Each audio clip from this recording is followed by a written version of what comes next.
Friends, आज हम बात कर रहे हैं यस बैंक की। आज यस बैंक के स्टॉक में हमें पॉजिटिव क्लोजिंग देखने को मिली। बड़ी तेजी तो देखने को नहीं मिली, लेकिन फिर भी क्लोजिंग अच्छी है। 13 रुपीज़ से ऊपर है। इससे एक बात समझ में आ रही है कि अभी भी स्ट्रॉन्ग बना हुआ है स्टॉक। वैल्यूबल बाइंग हो रही है, इस लेवल पे काफ़ी ज़्यादा खरीदारी हो रही है। और दो बड़ी अपडेट निकल कर आई है जिनको हम डिस्कस करेंगे और जानने की कोशिश करेंगे कि इन अपडेट का क्या असर पड़ सकता है यस बैंक के स्टॉक के ऊपर।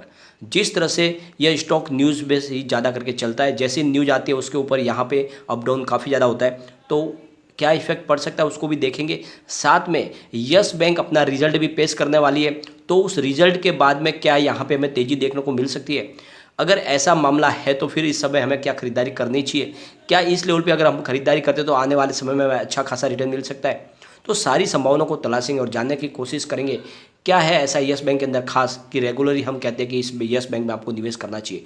जानेंगे इस वीडियो के माध्यम से। लेकिन फ्रेंड, उससे पहले अगर आप पहली बार हमारे चैनल पे आए तो चैनल को सब्सक्राइब कर दीजिए, एक बेल आइकॉन दबा दीजिए ताकि जब भी नया वीडियो बने पहला नोटिफिकेशन आपको मिले। वीडियो पसंद आए तो लाइक शेयर जरूर कीजिए। चलो फ्रेंड्स, वीडियो स्टार्ट करते हैं। मैं हूँ आपका दोस्त SB दवे और हमारे अपने चैनल ऑनलाइन कमाई में आपका बहुत बहुत स्वागत है। सबसे पहले आज के कारोबार को डिस्कस कर लेते हैं। स्टॉक ओपन हुआ 13.30 पर, हाई बनाई 13.50 की, लो है 13.15 का और एंड में 13.25 पर करीब 0.76% अपर क्लोजिंग दी है। सबसे अच्छी बात यह रही कि क्लोजिंग लगभग ऊपर की तरफ है और पॉजिटिव माहौल में क्लोजिंग हुई है। अगर हम इसके वॉल्यूम को एनालिस करें तो BSE में 1,89,29,000 का वॉल्यूम हुआ और सामने 88,34,000 की डिलीवरी उठाई गई और डिलीवरी का परसेंटेज है 46.67%। अगर हम बात कर रहे हैं NSE की तो 6,62,96,000 की वॉल्यूम हुई और सामने 2,93,51,000 की डिलीवरी उठाई गई और डिलीवरी का परसेंटेज है 44.27%।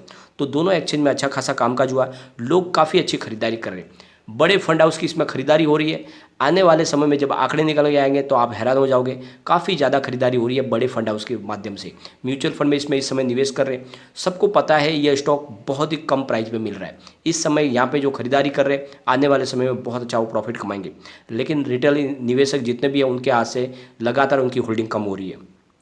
अगर हम इसके वॉल्यूम को एनालिस करें तो पिछले एक महीने पहले इसका 25 करोड़ रुपीज़ का वॉल्यूम था।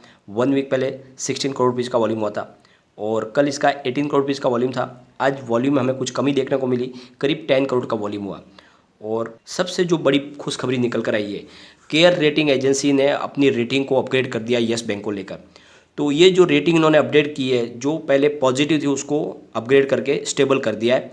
और इसके पीछे जो वजह है, उस बैंक के कारोबार में जो हमें स्टेबिलिटी देखने को मिल रही है, डिपॉजिट में जो बढ़ोतरी देखने को मिल रही है, साथ में जो इन्होंने रिकंस्ट्रक्शन स्कीम लाई थी उसमें वो सक्सेस होते दिख रहे, और साथ में लगातार इनकी जो ग्रोथ और डिपॉजिट और एडवांस में बढ़ोतरी देखने को मिल रही है।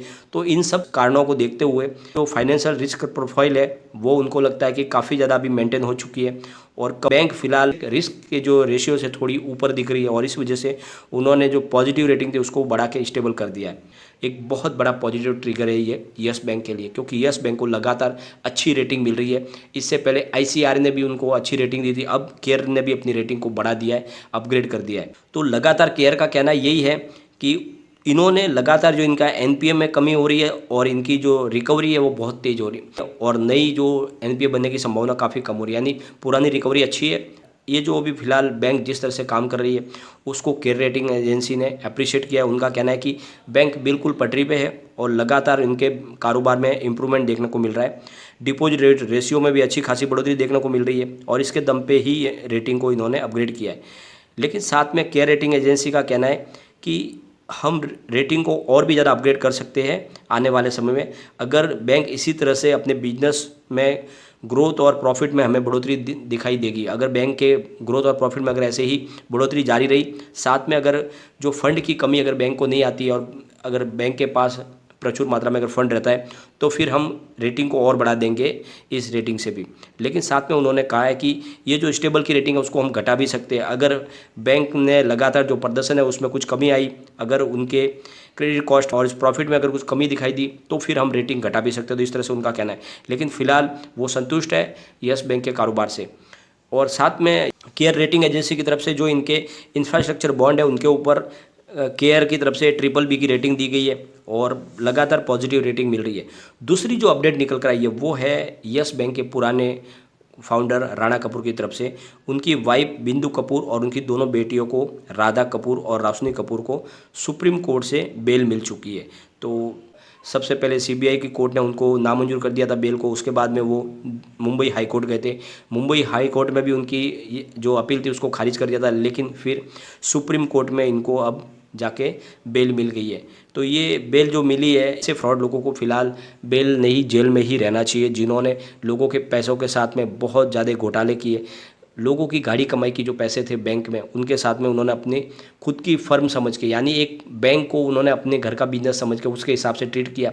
लगातार घोटाले किए, अपने खुद के पर्सनल फ़ायदे के लिए बैंक को पूरी तरह से इस्तेमाल किया और ऐसे लोगों को लोन बांटे जो बाद में जाके सारे एनपीए बन गए। तो ऐसे लोगों को तो जेल में ही रहना चाहिए, लेकिन कोर्ट नियमों के हिसाब से चलती है। बेल के जैसा लगा होगा तो उन्होंने बेल दी है। दूसरी तरफ अब 22 तारीख डिक्लेयर हो चुकी है रिजल्ट के लिए। Q2 का रिजल्ट डिक्लेयर होने वाला है। आने वाली 22 तारीख को हमें रिजल्ट देखने को मिलेगा और इस रिजल्ट में हमें पिछली बार से अच्छी प्रदर्शन की उम्मीद है, क्योंकि इस बार कोविड का इफेक्ट भी काफ़ी कम पड़ गया था और सारी एक्टिविटी शुरू हो गई थी। तो इस बार बैंक के डिपॉजिट में और उनके लोन बुक में हमें मजबूती दिख भी रही है। आंकड़े जो निकल के आए उसके हिसाब से इस बार का रिजल्ट दमदार रह सकता है और रिजल्ट के बाद में हमें तेज़ी देखने को भी मिल सकती है। फिलहाल आज का जो प्रदर्शन रहा उसके पीछे वजह यह है कि बाजार में कोई बड़ी तेज़ी नहीं थी। आज पीएसयू बैंकों ने अच्छा खासा प्रदर्शन किया। काफ़ी दिन के बाद लगातार पीएसयू बैंकों में गिरावट थी, लेकिन आज उसने अच्छी खासी बाउंस बैक दिखाई। लेकिन प्राइवेट बैंकों में आज नरमी थी। तो अगर निफ्टी 50 की बात करें तो 17,895 पर करीब 0.59% की हमें तेज़ी देखने को मिली। निफ्टी बैंक के अंदर 37,775 पर करीब 0.06% की ही तेज़ी देखने को मिली, यानी कोई बड़ी तेज़ी नहीं थी। निफ्टी पीएसयू बैंक में शानदार तेज़ी थी। 2,550 पर करीब 1.65% की तेज़ी थी, यानी करीब 0.25% की तेज़ी देखने को मिली सरकारी बैंकों के अंदर। और काफ़ी दिन के बाद लगातार गिरावट का दौर जारी था, अब वो रुक गया है। निफ्टी प्राइवेट बैंक की अगर बात करें तो 19,764 पर करीब 0.30% की तेज़ी थी, तो बड़ी तेज़ी नहीं थी। तो इसी वजह से यहाँ पे यस बैंक में भी हमें बड़ी तेज़ी देखने को नहीं मिली।